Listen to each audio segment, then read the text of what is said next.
estamos aqui para mais um bate-papo com um convidado especial no canal da Cat. E hoje nós estamos com o Ayman Mourad. Ele é doutor em administração pela PUC de São Paulo, também é professor de marketing de pós-graduação da PUC São Paulo, do IBMEC e da USP, e veio conversar um pouquinho com a gente hoje sobre os processos tecnológicos e a inovação dentro do marketing. Então, Ayman, muito obrigada pela sua participação, é muito bom te ter aqui no canal com a gente. Obrigado, Rebeca. Obrigado, André, pelo convite. Enfim, convite de amigo é uma ordem.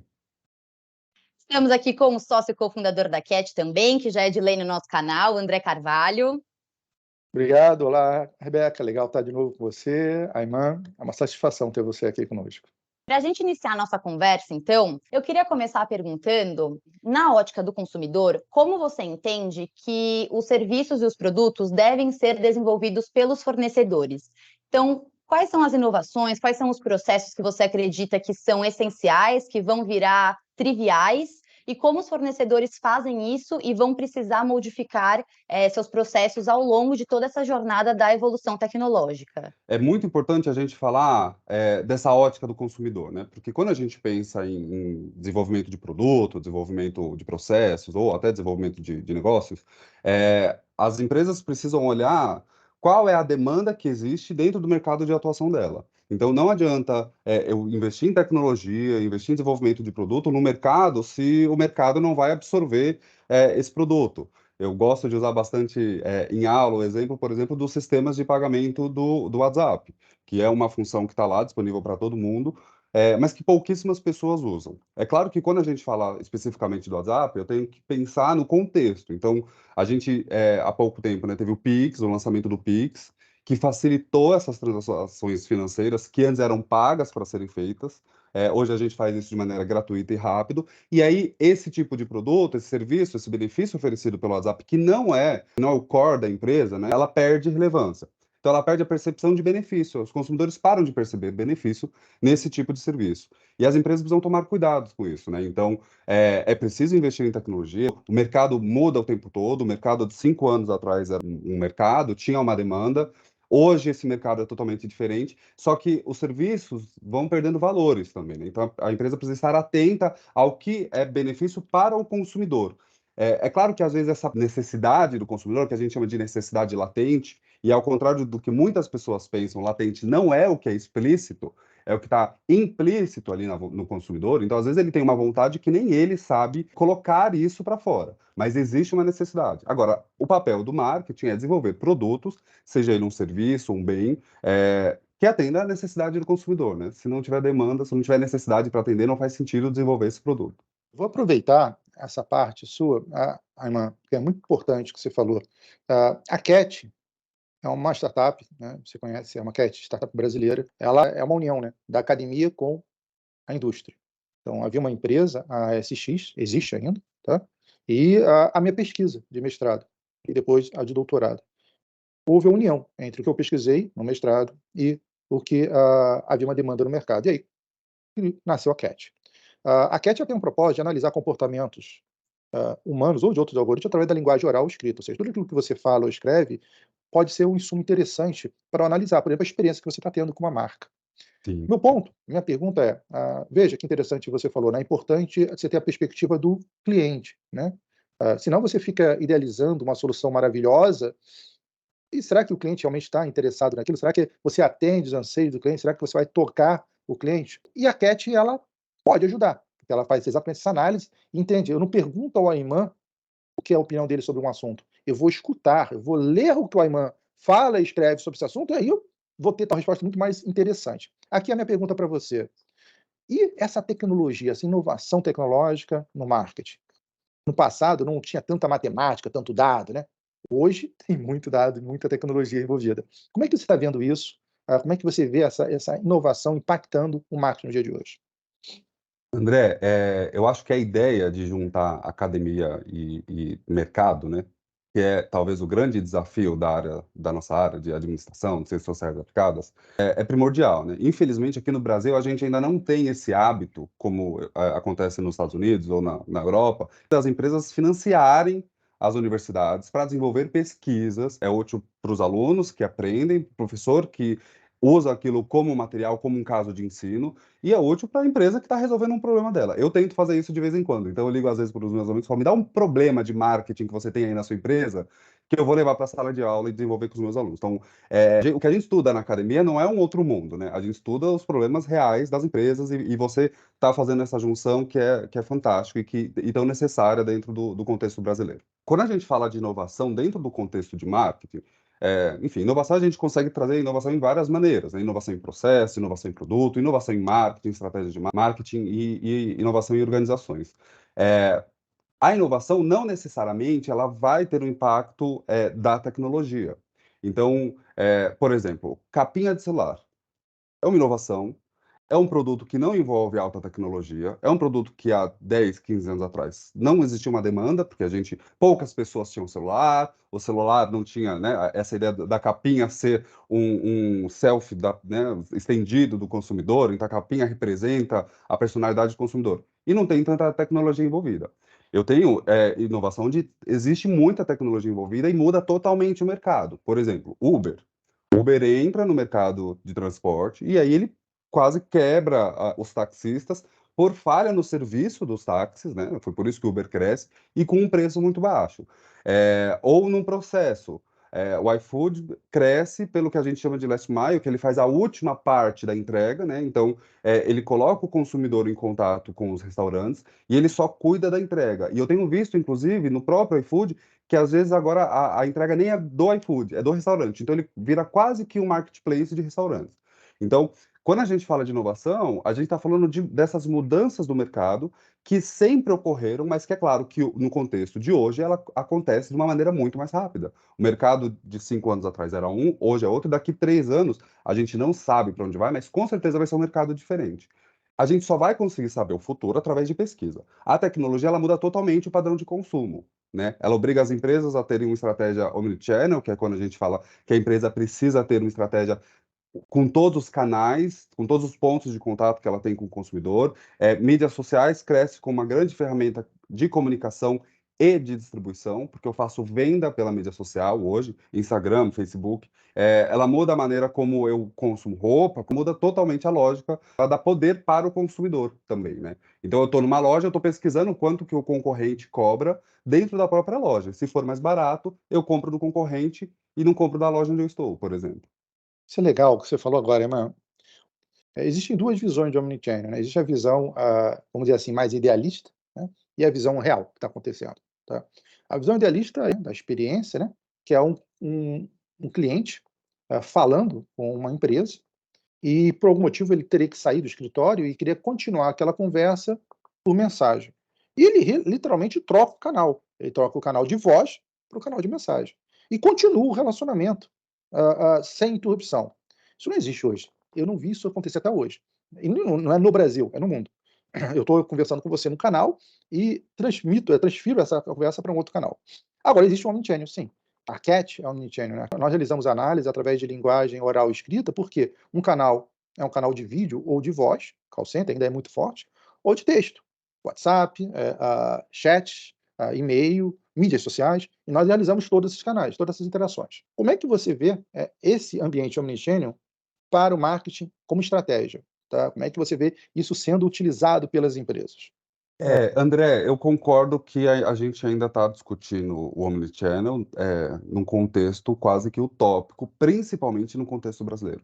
Eu vejo que algumas empresas se esforçam muito para para desenhar uma estratégia Omnichannel. Então, por exemplo, a C&A você consegue comprar pelo aplicativo e escolher se você vai receber na sua casa, se você quer retirar lá, e tem um totem, então você entra na loja da C&A, você lê ali o código, o QR Code, você retira o produto que já está separado, você não tem contato com ninguém. Você vai para sua casa, você só foi retirar o produto porque você quis a loja física.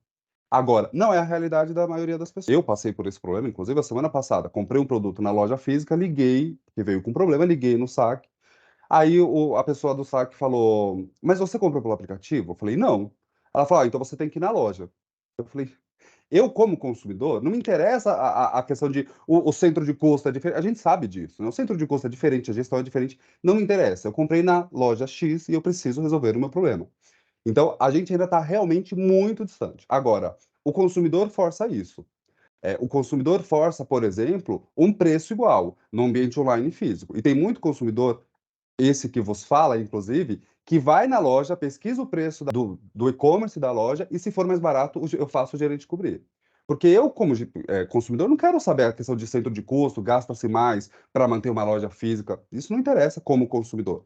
Então, as empresas precisam, inclusive, pensar, que eu acho que a grande dificuldade do Omnichannel é exatamente essa questão de custo. Porque o e-commerce eu tenho um tipo de custo e na loja física eu tenho outro tipo de custo. Se eu tenho que mandar, eu tenho um custo. Se a pessoa vai retirar aqui, eu tenho outro custo. As empresas precisam ver como que elas vão resolver isso. Na minha percepção, o correto seria diluir, né? Porque o consumidor não está disposto a pagar preços diferentes da mesma loja. Eu ainda faço isso, eu fazia isso, né? E ia, por exemplo, na Livraria Cultura e pagava um pouco mais caro num livro, muito mais como uma ação de ajudar a Livraria Cultura a se manter, né? Porque realmente era mais caro. Mas, né? De maneira geral, eu quero comprar o livro, eu olho onde está mais barato, eu compro o livro e pronto. A experiência do cliente é um ponto importante, você falou agora, né? O cliente pode estar disposto a pagar mais caro para ter uma experiência diferenciada, Diferente, claro. né? Quando você fala bem de uma marca, você pode falar o nome dela, mesmo sem ganhar nada, apesar do que, né? Apple, se quiser apoiar o canal, nós agradecemos, tá? Mas a Apple é um caso interessante. Eu tenho 2 exemplos muito claros. Eu sei como eu sou professor e na época da pandemia as aulas eram online, né, totalmente online, por causa da restrição de circulação, e teve uma atualização no meu Mac e ele não subiu, a atualização não subiu. Entrei em contato com o suporte e a primeira coisa que eu escutei do suporte da Apple foi: "Fique tranquilo, professor, o senhor vai dar a aula do senhor". Então, é uma tranquilidade que você tem. E fora isso, a outra experiência que os meus alunos já escutaram, foi quando eu comprei o Beats, o fone, porque nós precisávamos de fone para dar aula, e um fone melhor, de tirar ruído, e ele com 13 meses, veja, a garantia é 12 meses, com 13 meses a bateria dele ficou comprometida. E ele não conseguia mais ficar muito tempo carregado, então eu carregava e ela descarregava rapidamente. Eu liguei para a Apple, eles pediram para tirar foto, ele viu que estava perfeito, fui na Apple, eles pegaram e me deram um novo, né, tá. Então realmente, tem marcas que lhe propiciam uma experiência que é diferenciada, que fideliza, Sim. ainda que você pague mais. Esse é o ponto, Ayman? Essa é a minha pergunta. Esse é o ponto? Existem marcas que podem ser massivas e tem marcas que elas têm uma experiência diferenciada, mas talvez por causa do preço que você paga? Tem, André. Eu não acho que a experiência necessariamente ela está ligada ao preço. Aqui, claro, no caso da Apple tem um valor agregado ali, mas eu, por exemplo, tenho traumas de experiências com a Apple, mas não vou gastar muito tempo aqui contando. Mas é que você criar uma experiência para o consumidor, de alguma maneira, gera custo. É claro que essa experiência não necessariamente precisa ser envolvendo um produto de alto valor. Então, às vezes, a experiência, se você quer um lugar simples, por exemplo, o Hotel Ibis, a rede de Hotel Ibis, não é um hotel luxuoso, é conhecido mundialmente por ser um hotel popular, e ele é super bem avaliado, a pesquisa de satisfação é altíssima. Por quê? Porque a percepção de benefício do consumidor está baseado no que da promessa. E quem faz a promessa é a empresa. Então, o problema é quando a empresa promete algo que ela não quer oferecer. Se você não consegue oferecer algo magnífico, não prometa algo magnífico. Prometa algo simples, porque o consumidor que vai na sua loja, que vai consumir o seu produto, vai esperar algo simples e vai receber aquilo, e ele vai ficar satisfeito. Agora, se você promete que você vai, por exemplo, no Ibis e vai ter um resort, as pessoas vão ficar insatisfeitas, porque não é isso que ele oferece. Certo? Então, é claro que é mais fácil criar essas experiências únicas, cobrando mais. Inclusive, isso é o motivo de cobrar mais. Isso gera uma vantagem para a empresa por ter uma experiência única. Mas uma coisa não necessariamente está associada à outra. E aí, Ayman, para a gente finalizar nossa conversa, como que você enxerga o marketing na sociedade hoje em dia? Então, a gente sabe que nós temos uma sociedade extremamente tecnológica, extremamente digital, mas como você acredita estruturalmente que o marketing mexe na nossa sociedade? Rebeca, sua pergunta é ótima e eu vou até aqui, peguei uma colinha aqui da definição de marketing, né? Porque até como acadêmico eu não posso separar a academia da realidade, né? Ela faz parte do que a gente está discutindo. Então, a definição de marketing da American Marketing Association, da AMA, marketing é atividade, conjunto de instituições e processos para criar, comunicar, entregar e trocar ofertas que tenham valor para consumidores, clientes, parceiros e sociedade em geral. A tradução foi minha, porque a definição está em inglês. Veja, em momento nenhum ele está falando que marketing é venda, que é o que a maioria das pessoas enxergam como marketing, que é uma visão muito americanizada, e eu já discuti com algumas pessoas sobre isso, que, né, eu estou falando de uma palavra em inglês, mas eu estou criticando uma visão americanizada, de que marketing é para escoar produto. E foi mais ou menos assim que ele nasce. Mas assim como toda ciência aplicada, ciência social aplicada, ele evolui. Então, hoje, a própria definição oficial do marketing é que ele cria valor para a sociedade em geral, né? Então, o papel do marketing é também educar o consumidor, mostrar qual que é o benefício, falar não para o cliente, porque às vezes o cliente quer um produto que a minha empresa não consegue resolver. Esse cliente compra, porque eu estou pressionando a equipe de vendas, então eles empurram a venda para o consumidor, o cliente compra, fica insatisfeito, porque o meu produto não atende às expectativas dele, e ele não volta mais. Às vezes é benéfico eu falar para o cliente, eu não posso te atender agora, o meu produto não vai resolver a sua necessidade. Compre outro produto, e quando você tiver uma necessidade que eu consiga resolver, vem aqui que eu resolvo da melhor maneira. Eu brinco que isso é um bom marketing. Tem uma marca de refrigerante que fica sempre em segundo lugar aqui, no Brasil, e que ela se acostumou a ficar sempre em segundo lugar. E eu brinco que ela aceita e ela faz um marketing tão americano ou tão não marketing que as pessoas só compram esse refrigerante quando são obrigadas. Porque eu não conheço pessoas que vão no restaurante e pedem a número 2. Elas sempre pedem o refrigerante número 1. E aí, quando não tem a número 1, eles pedem a segunda opção. Isso, para mim, é o marketing ruim, né? O papel do marketing é potencializar o benefício que o meu produto pode oferecer para o consumidor. É claro que no contexto de empresa, eu estou falando de vendas, mas marketing não se resume a vendas. A gente pode falar, então, que o pode ser muito bom, mas não é o melhor, né? Pode ser muito bom, mas não é tão bom tanto que eu te obrigo a beber. Eu acho que o marketing nunca esteve em tanta evidência quanto nesse momento onde a gente está com praticamente uma vitrine virtual, né? Se a loja não está no mundo digital, não tem um site, um e-commerce, ela não existe, né? E eu acredito que realmente daqui a um tempo ela não vai existir, porque hoje em dia a gente, antes de comprar, entra no perfil de uma marca justamente para ver como que aquela marca se comporta, né? Ayman, muitíssimo obrigado pela sua participação. Sempre tem muito conteúdo para a gente falar sobre inovação, tecnologia, ciências de dado. E a gente sabe que hoje em dia tudo é tecnológico, né? Eu te agradeço imensamente. Foi um prazer te receber no nosso canal.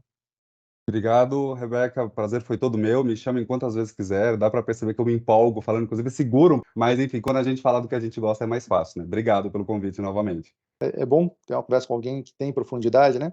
Que o tempo passa que nós não percebemos. A gente se vê, pessoal. Até a próxima. Gostou do Obrigado, nosso pessoal. bate-papo? Então já se inscreve no nosso canal, liga aqui o sininho para não perder nenhum vídeo novo e segue a Cat em todas as redes sociais, que a gente sempre falando sobre inovação, tecnologia, ciência de dados e trazendo um convidado especial aqui.